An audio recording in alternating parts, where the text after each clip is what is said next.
हमारी इस दुनिया में कई ऐसी भयानक और जानलेवा जगह मौजूद हैं जो देखने भर में काफ़ी सामान्य लगती हैं, पर इन जगहों पर जाना किसी इंसान के लिए अपनी ही मौत को दावत देने के बराबर है, क्योंकि इन जगहों पर एक छोटी सी गलती भी इंसान को यमराज के दर्शन कराने के लिए काफ़ी है। आज इस वीडियो में हम आपको एक ऐसी जगह के बारे में बताने वाले हैं जिसकी गिनती दुनिया के सबसे भयानक और जानलेवा जगहों में होती है, क्योंकि अगर कोई इंसान इस जगह पर एक घंटा भी बिता दे तो उसकी मौत होना लगभग तय है। और अगर वह इंसान इस खतरनाक जगह से वापस लौट भी आए तब सिर्फ वह इंसान ही नहीं बल्कि उसकी आने वाली अगली कई पीढ़ियां भी कैंसर, कुपोषण जैसी गंभीर बीमारियों से जूझती रहेगी। इस बेहद खतरनाक और जानलेवा जगह का नाम है चेर्नोबिल न्यूक्लियर पावर प्लांट, जो कि यूक्रेन के प्रिपियत शहर से कुछ ही दूरी पर मौजूद है। और इसी न्यूक्लियर पावर प्लांट के बेसमेंट में मौजूद है द एलिफेंट फुट, जिसके बारे में ही हम आपको बताने वाले हैं। आपको बता दें कि एक पिघले हुए लावा की तरह दिखाई देने वाली यह खतरनाक चीज दरअसल एक रेडियो एक्टिव मटेरियल है, जो इस पावर प्लांट में हुए एक भयानक दुर्घटना की वजह से पिछले कई सालों तक इसी हालत में इस पावर प्लांट के बेसमेंट में मौजूद है। 26 अप्रैल सन 1986 के पहले यह प्लांट एक न्यूक्लियर पावर प्लांट हुआ करता था, जहां पर न्यूक्लियर रिएक्शन की मदद से एनर्जी प्रोड्यूस की जाती थी।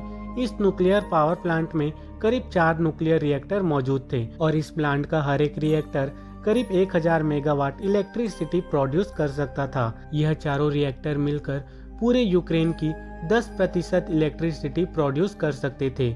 अब आप अंदाजा लगा सकते हैं कि यह चारों रिएक्टर कितने ज्यादा पावरफुल थे।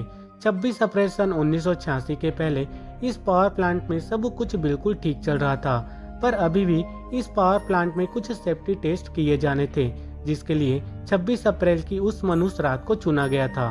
अब 26 अप्रैल की उस रात एक सेफ्टी टेस्ट के दौरान टेस्ट कर रही टीम से कुछ गलतियां हो जाती है, जिसकी वजह से न्यूक्लियर रिएक्टर नंबर 4 में हो रहा nuclear reaction out of control होने लगा।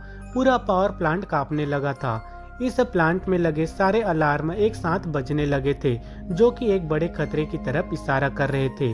धीरे धीरे यह रिएक्शन इतना ज्यादा बढ़ने लगा कि इस रिएक्टर पर लगा लगभग 1000 टन का पैनल हिलने लगा था। टेस्ट कर रही टीम अब यह समझ चुकी थी कि अब यह न्यूक्लियर रिएक्शन उनकी कंट्रोल से बाहर हो चुका है। अब मौके की गंभीरता को समझते हुए उनमें से कुछ वर्कर्स ने इमरजेंसी शटडाउन का स्विच दबा दिया। उन्हें लग रहा था कि ऐसा करने से कंट्रोल रॉड्स इस रिएक्टर के अंदर चले जाएंगे, जिससे कि इस रिएक्टर के अंदर होने वाला न्यूक्लियर रिएक्शन रुक जाएगा। पर शायद उस दिन किस्मत को तो कुछ और ही मंजूर था। कंट्रोल रॉड्स के अंदर जाते ही इस रिएक्टर में एक तेज ब्लास्ट होता है। यह ब्लास्ट कितना खतरनाक था, इस बात का अंदाजा आप इसी बात से लगा सकते हैं कि इस ब्लास्ट के तुरंत बाद ही रिएक्टर नंबर 4 पर लगा लगभग 1000 टन का पैनल कागज की तरह हवा में उड़ गया। धमाके के पहले ही इस रिएक्टर में मौजूद सारा रेडियो एक्टिव मटेरियल एक लावा में तब्दील हो चुका था, पर धमाके के ठीक बाद यह गर्म लावा रिएक्टर से बाहर आ चुका था। यह लावा इतना गर्म था कि इस लावे के रास्ते में आने वाली हर एक चीज राख में तब्दील होने लगी थी।